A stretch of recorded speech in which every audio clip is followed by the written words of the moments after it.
What happens when a racist boss fires a black man for his skin? You won't believe how his secret plan devastates everything. Join us by subscribing to hear powerful stories of justice and triumph. I thought it was just another Monday hustle. I'm Darryl Williams, 52, a sales manager at a top-tier Chicago marketing firm, where my name's carved into million-dollar deals that keep the lights on. I've built empires for these folks, but that morning, I was just a brother in a crisp navy suit, juggling a coffee and a folder stuffed with a game-changing pitch, striding toward our glass tower for a team meeting. The city buzzed, horns blaring, wind whipping off Lake Michigan, but I paused at the curb when I saw Mrs. Rose, a 70-something black janitor, wrestling with a trash cart that looked heavier than her. Her face was etched with exhaustion, but her eyes held that warmth that's kept our people going through hell. "Mrs. Rose, let me handle that," I said, setting my coffee down and grabbing the cart's handles. She smiled, wrinkles deepening like a roadmap of resilience. "Darryl, you're too kind for this world, child." I laughed, my breath fogging in the chilly air. "Kind or not, I ain't letting you break your back for these folks." We chatted as I hauled the cart to the dumpster, the sharp sting of bleach mixing with the city's gritty scent. She told me about her grandson's college dreams, her voice proud but weary, and I felt a pang. My daughter, Kayla, was chasing the same future. My phone buzzed, Tina, my sister, nagging about our family dinner. I swore I'd make it, picturing Kayla's grin over Mom's cornbread.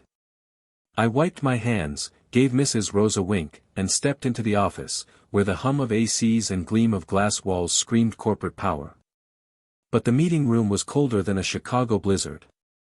My boss, Richard Clark, a 50-ish white guy with a smirk that could curdle milk, sat at the head of the table, his eyes drilling holes through me. My all-white colleagues, folks I'd mentored, shared laughs with, whispered, their gazes skittering away. I took my seat, opened my folder, ready to drop a pitch that'd land us a $10 million contract. "Darryl," Clark began, voice sharp as a switchblade, "your report, it doesn't cut it." I froze. My report was bulletproof, numbers crunched, charts polished, every detail locked tight. "Excuse me," I said, keeping my cool, but my gut churned. "This plan's the best we've got this quarter." Clark leaned back, smirking. "Maybe for you. But we need a higher standard. Time you rethink your place." That word, place, hit like a brick. My colleagues stayed mute, some coughing, others staring at their hands. I felt that old, bitter sting, the one from my teens, tailed in stores like a thief just for being black. Kayla's voice at 12 haunted me, "Daddy, why don't they like us?" My father's face flashed, fired from a factory in the 70s for looking too proud, his voice broken as he told me, "They'll try to crush you, son. Don't bend." Fear crept in, not for me, but for Kayla. Could I still be her hero if I let this slide? "My place," I said, sarcasm thick as molasses. "You mean where I make you millions? Or some back corner you've got in mind?" Clark's eyes narrowed. "Don't push it, Williams. Clear that mess off my table." He tossed my report, pages fluttering to the floor like fallen soldiers. The room went dead silent, the air heavy as a storm cloud.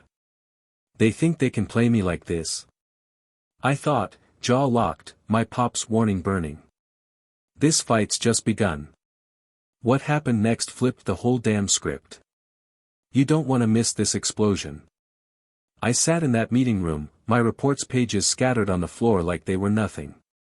I'm Darryl Williams, the man who dragged this firm from obscurity to the big leagues, and now I was their scapegoat. Clark's smirk screamed, "Stay in line," and my colleagues, those white folks I'd grabbed lunch with, swapped deal stories with, sat frozen, their eyes darting like roaches when the lights flip on. The silence was a blade, slicing deeper than any insult, and my rage, forged from years of slights, was ready to blaze. "Clear it," I said, voice low but sharp as a switchblade. "Richard, this plan would have sealed a $10 million deal. What's this nonsense about standards?" He leaned forward, voice cold as ice. Nonsense. We're just following the rules, Darryl. You don't fit. That line, following the rules, was a gut punch. I'd heard it at 22, passed over for a promotion because I didn't blend in, the boss's eyes saying my skin was the problem.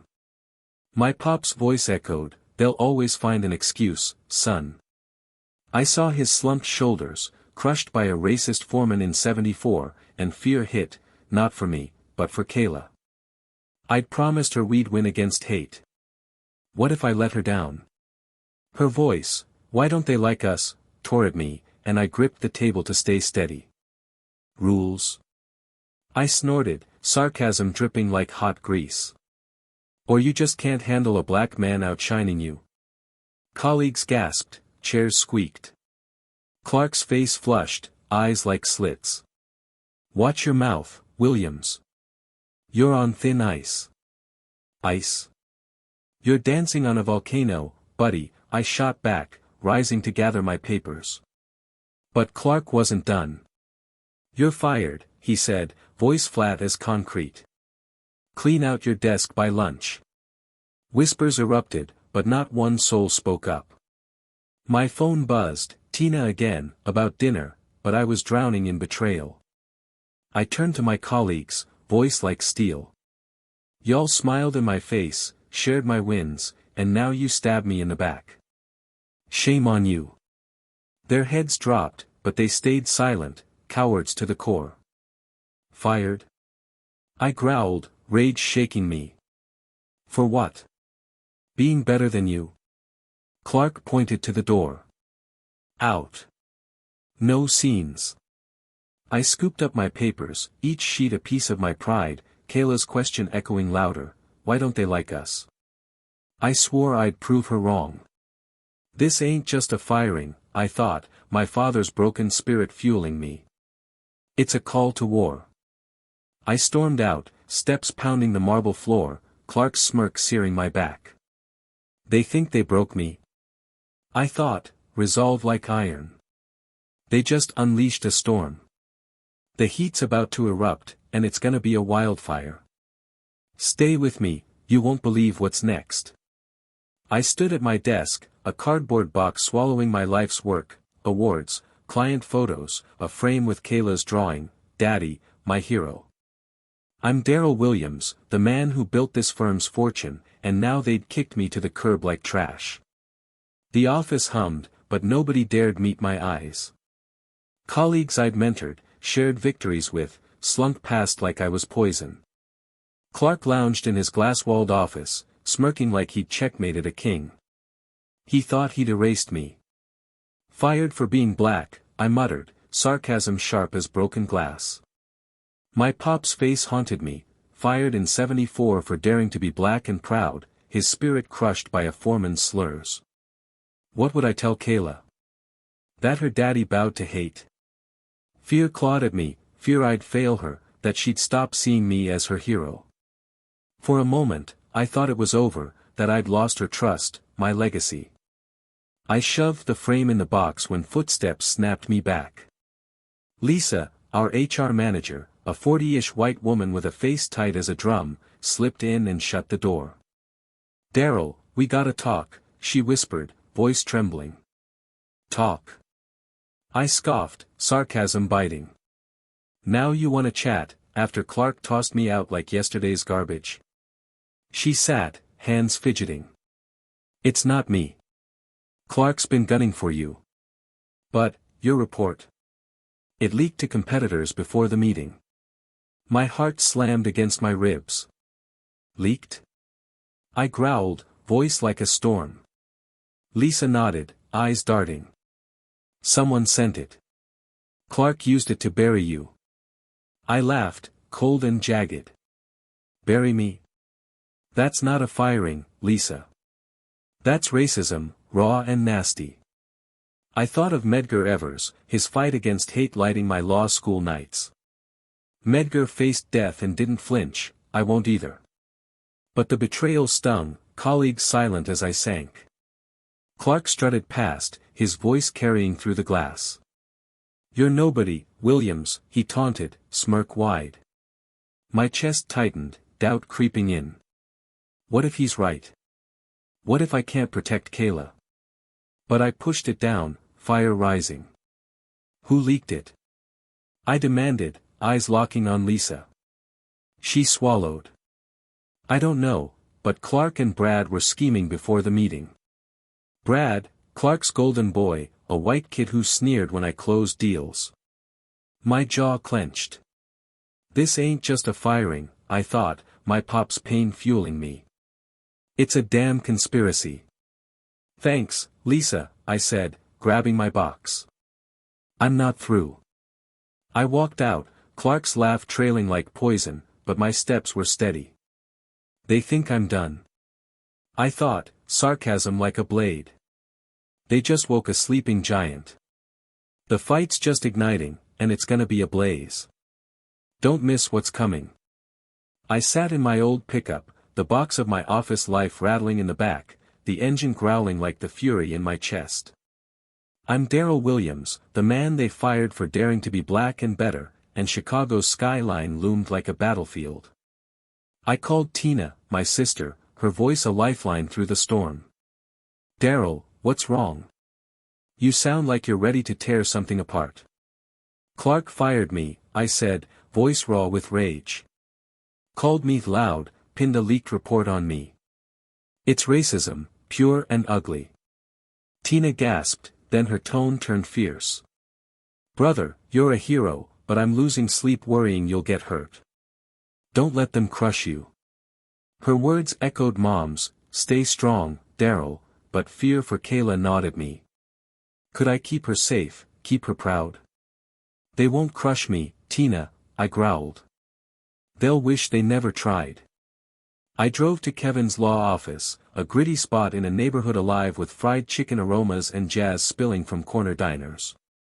Kevin, a 60-ish black man with silver temples and a lawyer's sharp eyes, flipped through my papers, his voice steady. Clark's a racist, and this leak's a setup. We've got $1 million lawsuit, but we need ironclad proof. I nodded, Lisa's words ringing, Clark and Brad. Let's dig, I said, heart pounding like a war drum. That night, I hunched over my laptop in my dim living room, Kayla's drawing propped nearby, her crayon words, my hero, spurring me on. I scoured work emails I hadn't lost access to, my eyes burning from the screen's glow. One email stopped me dead, from Brad to Clark, my report attached, sent an hour before the meeting. My blood roared. Set up, I thought, sarcasm bitter as bile. They thought I'd just fade away. I saved the file, the puzzle snapping together, but fear lingered. What if this fight cost me Kayla's future? Next day, I met Lisa at a dive cafe, miles from the office, the smell of burnt coffee thick in the air. She was jittery, shredding a napkin. Darryl, this is risky. Clark ruins anyone who crosses him. I leaned in, voice low as thunder. He already tried to ruin me. My turn. I showed her the email. Her eyes popped. Jesus, that's Brad. She spilled more, Clark and Brad scheming in the boardroom, laughing like they'd already won. My fist clenched, nails biting my palm. This ain't just a job, I thought. It's my damn life. I rallied a crew, Kevin, Lisa, loyal clients I'd brought to the firm, even Mrs. Rose, who insisted on helping. We planned in our church basement, where fried chicken scents and gospel from the choir upstairs lifted my soul. Elder brother James handed me cornbread, his voice deep as a river. We saw this in the 60s, son. Keep fighting. Sisters from the choir hugged Kayla, humming, "Oh Freedom," their love a shield around her. I thought of Rosa Parks, John Lewis, their defiance burning in me. They stood, and I won't sit, I whispered, fear for my family, Kayla, Tina, mixing with fire. Clark's not just my boss, I thought. He's the system, and I'm tearing it down. That night, Kayla sat me down, her eyes fierce but wet. Daddy, you're always my hero, but I'm scared you'll get hurt. I hugged her tight, voice soft. I'm scared too, baby girl, but we don't run from hate. Tina called, her voice proud. You're fighting for us all, Darryl. I'm teaching my kids to stand like you. Their love was my armor, but threats flooded in, trolls calling me a troublemaker. I brushed them off, muttering, I ain't CNN's clown show. The media swarmed, but I dodged their cameras, focused on the real fight. I met a former client, Ms. Jackson, at her soul food joint, where collard greens and cornbread warmed the air. Darryl, you saved my business, she said, eyes fierce. I've got records, Clark's been skimming deals for years. She handed me files, proof of his corruption. My heart raced. This wasn't just about me, it was about every black soul he'd stepped on. I'm coming for you, Clark, I thought, sarcasm like a whip. You're about to learn. The stakes are through the roof, and I'm swinging hard. Stay for the knockout, you won't believe this finish. A year later, I stood in a Chicago courtroom, the city's skyline blazing through glass walls, my heart thumping with a victory forged in fire. I'm Darryl Williams, the man who didn't just survive, I rewrote the damn story. We sued Clark and the firm for discrimination, defamation, and stealing my work. Brad's email, Lisa's testimony, Ms. Jackson's records, and client affidavits crushed them like a wrecking ball. The judge, a black woman whose eyes mirrored our struggle, slammed the gavel, millions in damages, Clark fired, his name a stain. I stood tall, Kayla's drawing in my mind, my hero, her faith in me unbroken. I walked back into that office, not as a manager, but as co-owner. Kevin and I bought a stake, turning the firm into a beacon where skin color don't dictate worth. Today, we launched the Rose Fund, named for Mrs. Rose, to lift black entrepreneurs. She wept, hugging me tight. You did it, Darryl, she whispered, her voice trembling with pride. Our church overflowed, our people singing, lift every voice and sing, kids dancing to gospel, elders praying over the ground, their voices deep as roots. Fried chicken and cornbread filled the air, our community's heartbeat. Sister Mary, her choir robes swaying, hugged Kayla, humming, "Oh Freedom," treating her like kin. You're our warrior, Darryl, she said, eyes shining. I thought of Mom, her voice clear, never bow. Clark groveled at a press conference, but protests drowned him out. He lost his house, his clients, his pride, shunned by a city he thought he owned. His bank foreclosed, his name whispered in shame. At a community meeting, he faced us, voice cracking. I was wrong. I profiled you, Darryl. I stood, voice like ice. You knew I was human. That should have been enough. The crowd split, some nodded, others glared. I respected both, justice ain't one size fits all. Tina spoke at the fund's opening, her voice strong. Darryl's fight taught my students to stand against hate. He's our legacy.